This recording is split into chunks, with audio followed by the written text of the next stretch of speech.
Hey guys, welcome to my podcast. Assalamualaikum warahmatullahi wabarakatuh. Halo teman-teman semua, kembali lagi di podcastnya Mutia. Kali ini aku mau melanjutkan podcast A Day in Tokyo yang part pertama.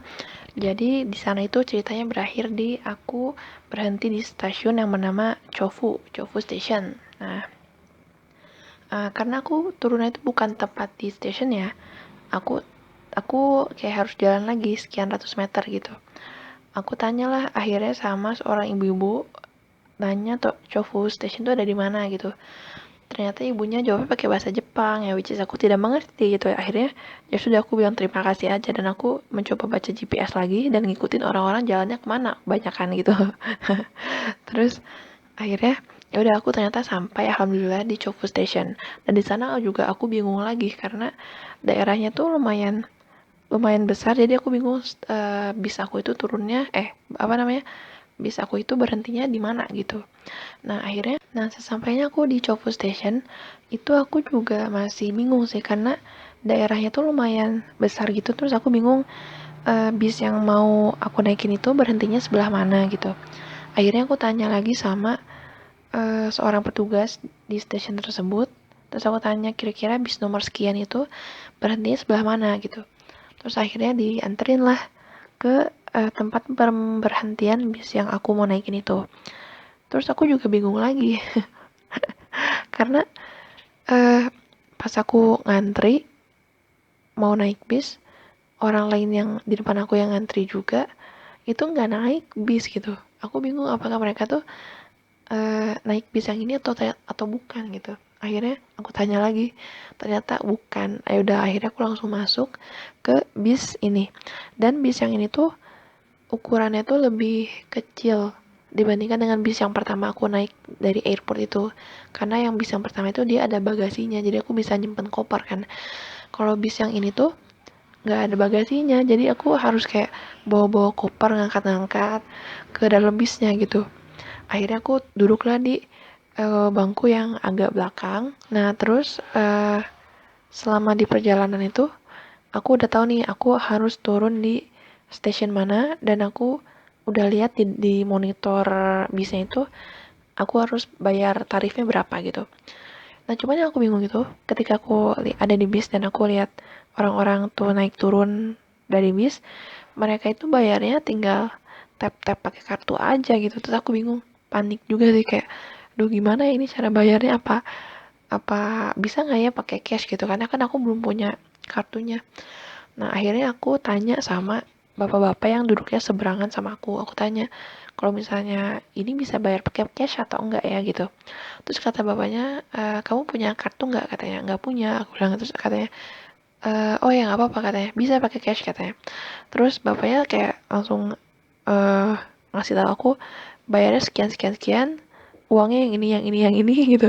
Mungkin karena di Jepang itu kan ada, kan uang koin sama uang kertasnya itu kan biasanya ada nominalnya, ada angkanya gitu. Ini tuh ada satu koin yang nggak ada angkanya. Jadi waktu itu aku bingung sebenarnya sih, ini berapa ya gitu. Terus bapaknya ngasih tahu uangnya yang ini yang ini yang ini gitu. Baik banget sih bapaknya. Akhirnya ya udah, aku siapin uangnya dan siap-siap untuk turun sih. Nah terus setelah aku turun, ternyata stasiun tempat aku berhenti yang terakhir ini tepat berada di depan institusi magang aku gitu. Nah akhirnya aku turun di stasiun yang terakhir ini, dan ternyata si stasiun itu tepat berada di depan institusi magang aku. Akhirnya aku langsung masuk ke bagian security untuk laporan aku siapa, mau ketemu siapa, mau ngapain. Dan akhirnya aku ketemu sama seorang ibu yang nganterin aku ke ruangan kerja aku selama aku magang gitu. Nah terus aku dikasih kunci juga. Akhirnya aku disuruh naro tas dan koper aku dulu, terus istirahat bentar. Akhirnya aku juga diantar lagi ke satu ruangan untuk ngurusin administrasi selama aku magang. Aku ngumpulin berkas-berkas, terus aku juga dikenalin ruangan-ruangan yang ada di sana. Aku dikenalin siapa-siapa orang ada di sana yang berkepentingan sama aku nanti. Terus aku juga dikasih uang. Karena kan alhamdulillah ini researchnya itu fully funded, jadi aku udah jadi aku tinggal datang doang sebenarnya. Nah, terus setelah dapat itu semua, aku dikasih kunci dormitory tuh. Dan sesampainya aku di dormitory, aku langsung beres-beres koper, tas, terus ya istirahat dan sebagainya.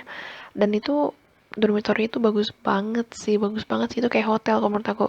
Mungkin nanti aku akan cerita ya isinya ada apa aja di dalam dormitory itu gitu.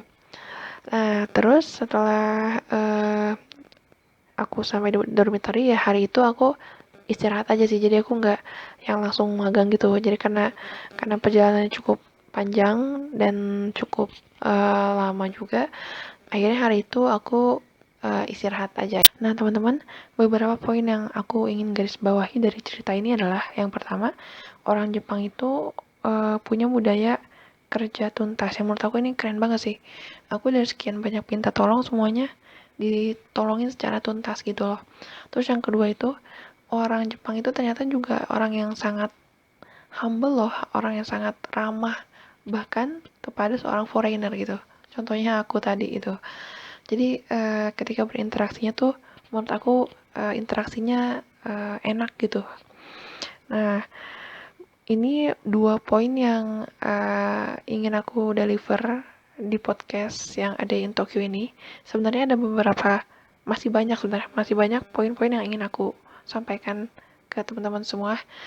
Dan mungkin insya Allah akan aku bungkus si poin-poin ini dalam narasi di podcast-podcast berikutnya ya teman-teman. Baik teman-teman, terima kasih ya buat teman-teman yang sudah dengerin podcast ini sampai akhir. Kalau misalnya teman-teman punya saran, kritik, atau pertanyaan boleh disampaikan di kolom komentar ya. So don't forget to like, comment, and subscribe, and see you in the next podcast. Bye-bye. Assalamualaikum.